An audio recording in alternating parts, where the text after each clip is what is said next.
Olá, meus amigos do primeiro ano, tudo bem? Estamos aqui para mais uma aula de Física 1, né?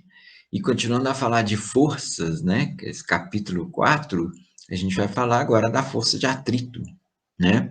Que é aquela força muitas vezes chata, né? Que às vezes você quer empurrar um objeto e não consegue, porque tem alguém te impedindo, esse alguém é a força de atrito.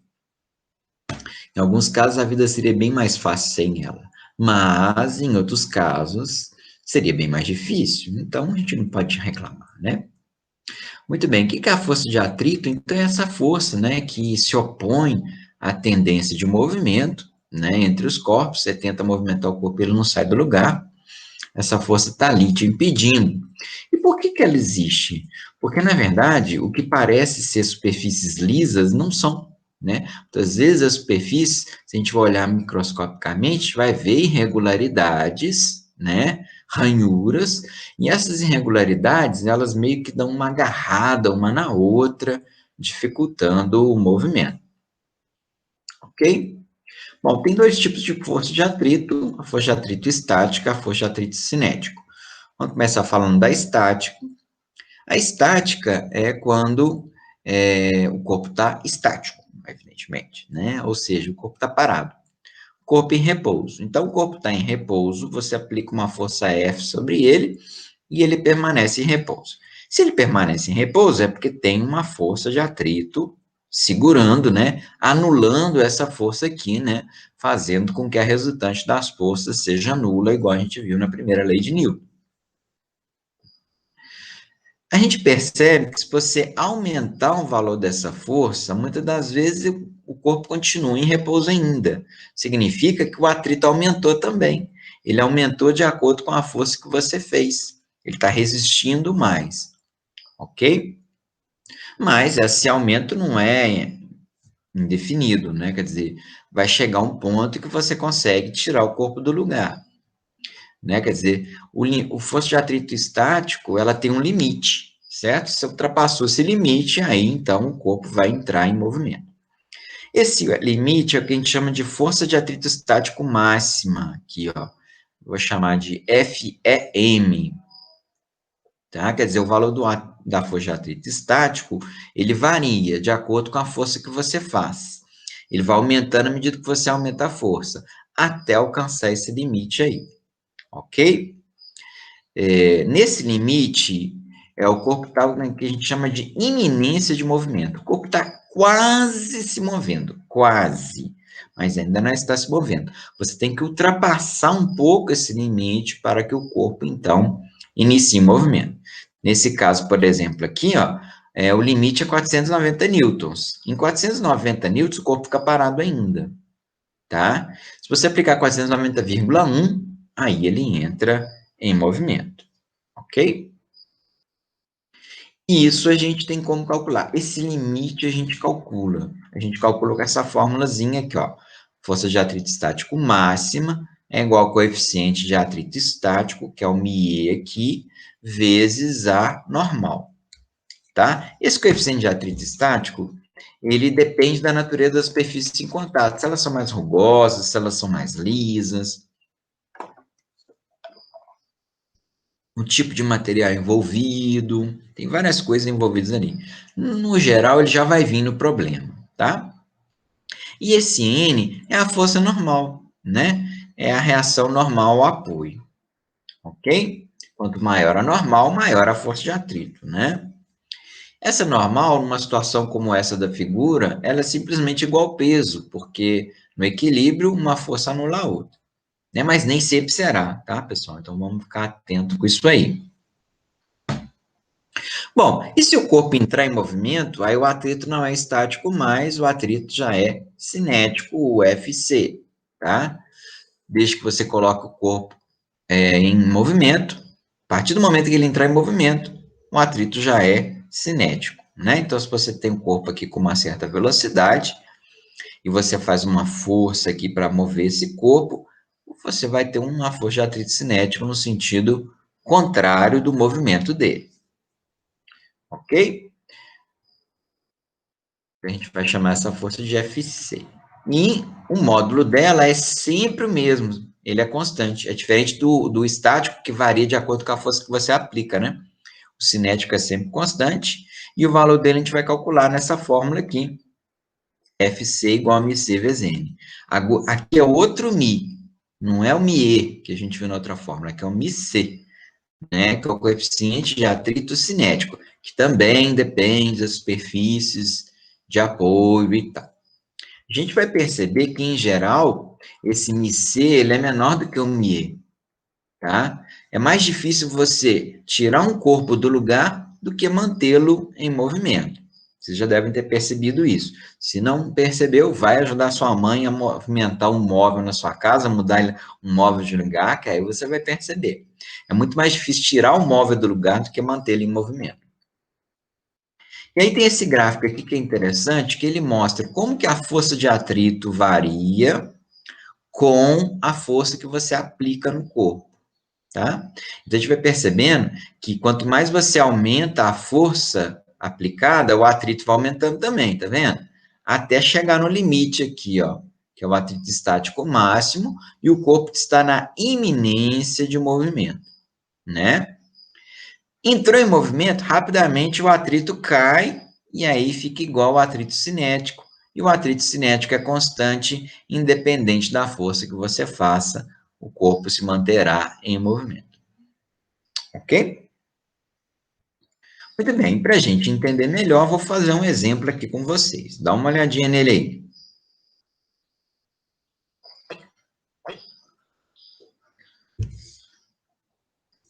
Então, a gente tem um caixote, esse caixote tem 100 quilogramas, tá? Ele está inicialmente em repouso. E aí eu dou os coeficientes de atrito aqui, ó. O coeficiente de atrito estático é meio, 0,5, e o cinético é 0,3. Em geral, eles são menores do que 1, tá? E não tem unidade, tá, gente? Não tem unidade de medida, é adimensional. Eu quero, então, estou pedindo o valor da força de atrito. Para cada uma dessas forças aplicadas aqui, qual que é o valor da força de atrito? Bom, vamos ver lá.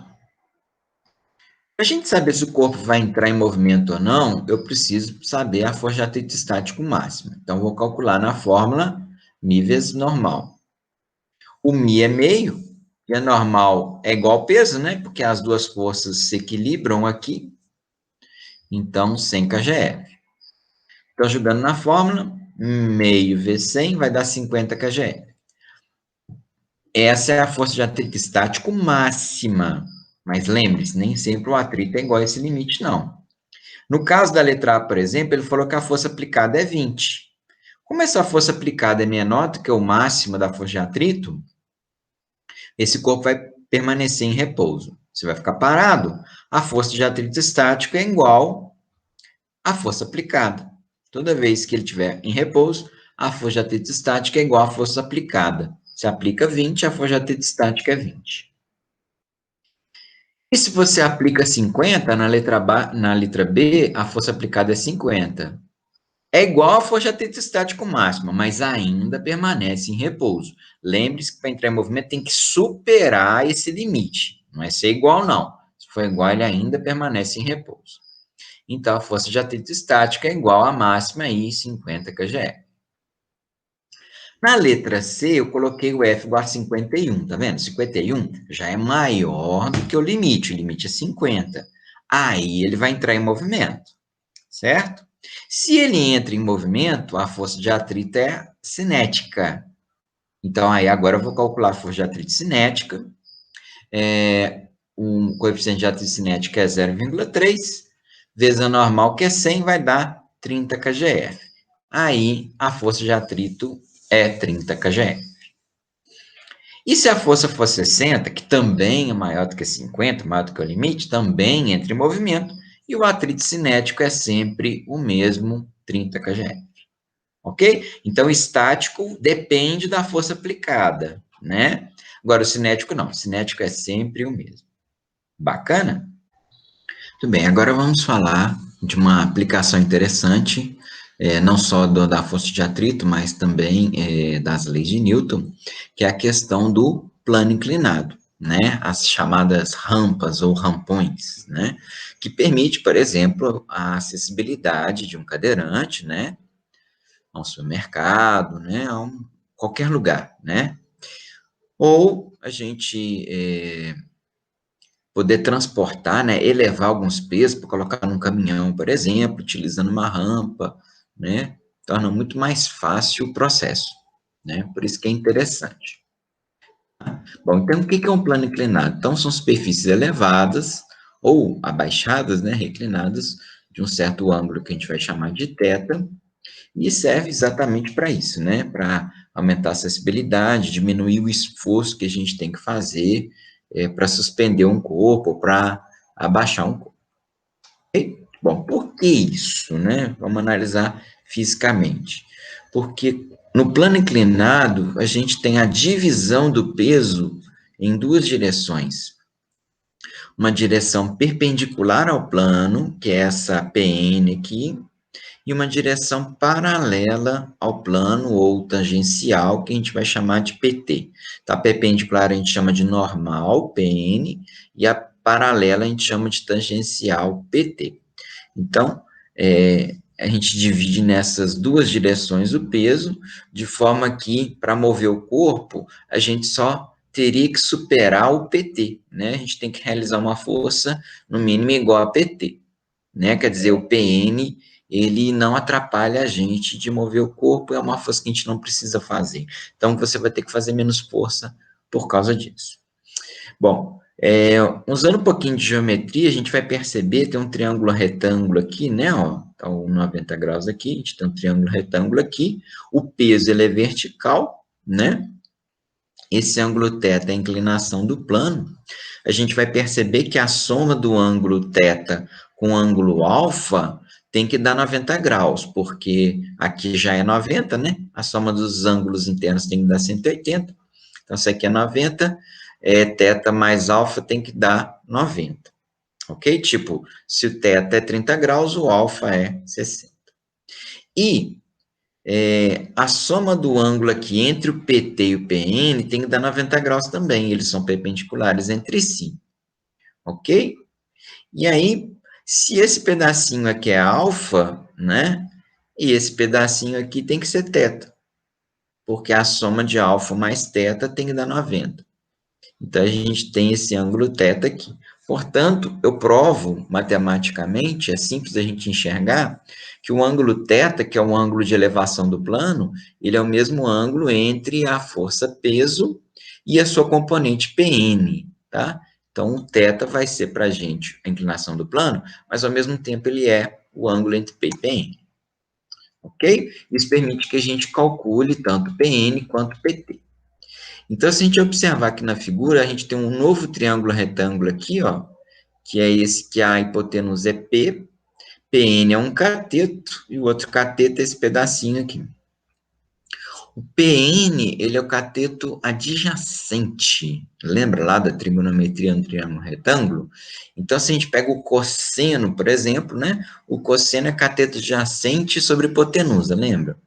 O cateto adjacente é PN, a hipotenusa é P, né? Então, cosseno é PN sobre P. Se a gente multiplicar cruzado, a gente vai ter, então, a fórmula do PN. O PN, para mim, vai ser P vezes cosseno do ângulo θ. Ok? Então, tem uma fórmula para PN. E, de jeito parecido, tem o PT aqui, ó. O PT, que é esse carinha aqui, mas é o mesmo de cá, né? Porque esse lado é paralelo a esse. Então, o PT também pode ser esse carinha aqui. O PT, nesse triângulo retângulo aqui, ele é o cateto oposto a θ, né? Cateto oposto me dá seno, né? Seno de θ é cateto oposto à hipotenusa, lembra? Então, se a gente multiplica cruzado, a gente tem uma fórmula para o PT. PT igual a P seno de θ. Então, vocês podem simplesmente decorar essas duas fórmulas, tá? O PN, que é o P cosseno, né? E o PT, que é o P seno. Ok? Que é isso que a gente vai usar, na verdade, PN e PT. E aí tem esse exemplo aqui para a gente fazer o cálculo, né? Vocês podem dar uma olhadinha aí nele, né? A gente tem um bloco de 10 kgf, né, 10 quilogramas, e ele está apoiado num plano que tem uma inclinação de 30 graus aqui, ó, 30 graus. Esse 30 graus vai ser um ângulo entre PN e P aqui. E ele vai pedir para a gente o valor de PN, depois ele vai pedir o valor da normal, e eu vou discutir com vocês, ele vai querer o PT e também a força de atrito estático, e aí eu vou discutir com vocês também. Bom, vamos lá. É o PN, a gente vai jogar direto na fórmula, o PN é P vezes cosseno de θ, né? Então, é 10 vezes cosseno de 30 graus, que é o ângulo de inclinação. O cosseno de 30 você tira lá na calculadora, é 0,866. Então, 10 vezes isso vai dar 8,66. Esse é o nosso PN. Ok? Bom, agora na letra B ele pede a normal. Avalie aqui na direção da normal. Olha, pela primeira lei de Newton, se o corpo está em repouso, e ele falou que está, né, em repouso, a soma de todas as forças tem que dar zero. Então, se a gente pega aqui na direção perpendicular ao plano, né, tipo o que a gente fazia lá no eixo Y, por exemplo, né, na direção perpendicular ao plano, a gente tem o N e o PN, né? Como só tem duas forças, N e PN, essas duas forças têm que se anular, né, para dar o equilíbrio. Então, o N tem que ser igual a PN. Então, o N, a normal vai ser igual a PN, isso sempre vai acontecer, ou pelo menos na grande maioria das situações, no plano inclinado, a normal é igual a PN, e PN eu já calculei, então a normal vai ter o mesmo valor, 8,66.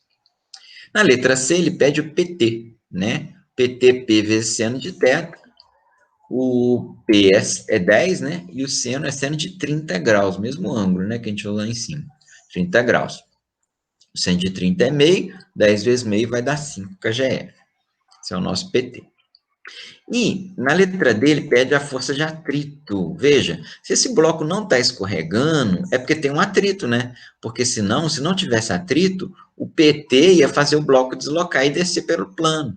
Se ele não desce, é porque tem uma força de atrito. E se esse bloco está em equilíbrio, na direção tangencial, paralela ao plano, que seria tipo o que a gente fazia no eixo X, só tem duas forças, o PT e a força de atrito estático. Para ele ficar em equilíbrio, essas duas forças que são opostas têm que ser iguais, né? Então, a força de atrito vai ser igual ao PT 5 kgf. Ok? Então, é isso aí. Vamos encerrando por aqui. Um abraço para vocês e até a próxima.